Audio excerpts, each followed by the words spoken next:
different scenarios to each person. Not usually we do is we will take one scenario and each of you will discuss on each question.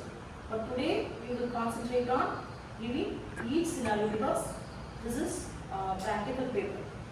So so that you will gain an experience of like just read the problem statement and frame an null hypothesis and tell me about the what has to be done. What analysis has to be done. Frame a hypothesis and tell me what analysis has to be done. Yes, got it? Yes, we are actually circulating the problems and who is going to start first? Okay, introduce yourself. I've got a scenario where a researcher wants to know whether a person's height is related to his performance in the long jump competition, where we have to frame the hypothesis and test where they both are related using correlation coefficient. So we use the height and jump distance which is given. So we use the correlation. In SPSS, the correlation will enter the values in variable view. So what are the variables it is given in the case? Height and jump distance. Okay, height and jump distance. Both are independent variables and data is continuous. So we will do correlation analysis to check whether the height of the person is actually correlated with the jump distance of the person. So which means we have to check if the person is high, the jump distance also a little bit higher. If the person is short, which means the jump distance comparatively to the height person, person who is little high, which means the person who is little less in centimeters will have the low jump distance, right? Okay. So what is the hypothesis? So the hypothesis is there is no significant difference between the height and jump distance. We won't frame there is no significant difference. There is no significant relationship because we are testing the relationship correlation analysis. Okay? So there is no significant relationship between the height and the jump distance as we conclude in this case. Okay. Next, Nachi. I have a scenario of a 4-week training program aimed to reducing stress level among college students. I have a sample of 10 students was selected and their stress level are given. I have 3 variables. They are student ID, stress level after the training and stress level before the training. So here the problem we want to do is stress level of the candidates or students before and after attending the training. Training is given to reduce their stress levels, right? Okay. So their scores has been given. Okay. I have to determine whether there is a statistically significant difference in stress level before and after the intervention. Okay. So that I choose a paired sample t-test for this. In SPSS, I choose paired sample. For that, I given the variable as a student ID, stress level, and the stress level. Okay, what is your null hypothesis? I frame the hypothesis as there is a significant difference, so that I reject the null hypothesis. Oh. So, no. What is your hypothesis? There is no significant difference before And after this.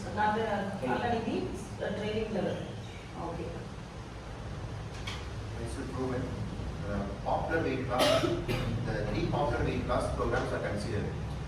First is low calorie diet, the second is low fat diet, and third is low carbohydrate diet.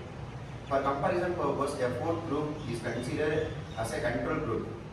The participants in the 4th group are told that they are participating in the study of healthy behaviors with weight loss, only one component of interest.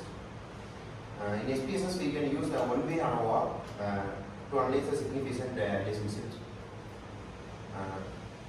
There is no significant relationship, and it's not. So what problem by reading the problem did you able to understand what kind of test you have to do? Right. No, what type of test you have to do? One way. One way or no? Okay. Why? Because we have two variables. One variable it is that structure, and we have three categories. That is Low calorie, low calorie, low fat, and low carbohydrate. So we have three groups. If you have more than two groups, we go for ANOVA. And what is the dependent variable? We have the control measures.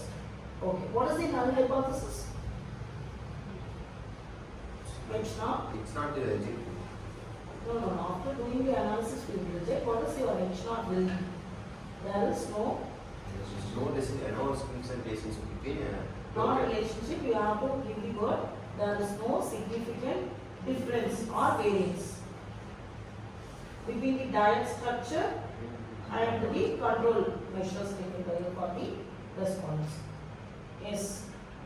Clear? Now, can you able to understand? Others can you able to understand how the problem is given and for what problem, what analysis you have to do, and how will you frame the null hypothesis? Yes, next, Rita. Yes, my case study is correlation Little coefficient. bit louder. The researcher recruited and trained individuals from general population and measured their height as well as their performance in the long jump competition. The collected data is presented below. From frame hypothesis and test whether both are related using correlation coefficient. And so I got this height and jump distance of 2%. So my head standard is rejected. So how can I frame this? There is no significant relationship between height and jump distance. Okay. So what analysis you have to do for this problem? I need to reject the hypothesis. You have Correlation. correlation analysis. Okay. So do you understand for the given problem what you have to do? Next, who is going to? Myself, Travis Ma'am. A clinical trial is run to compare weight loss program, and participants are randomly assigned to one of the comparison program and or achievement. On the details of assigned program, participants follow the assigned program for 8 weeks. 3 popular weight loss programs are considered. The first low calorie diet, the second is low fat diet, and the third Same problem as said by the woman. So any others who have a distinct problem, like so what problem you have got? Stress level before and after. Same question. You? So can you read the statement and what analysis you have to do? So I got Introduce yourself. I'm Subhashini. So I got a test of overweight weight of males. So the first group was calorie control diet and second group was exercise and training.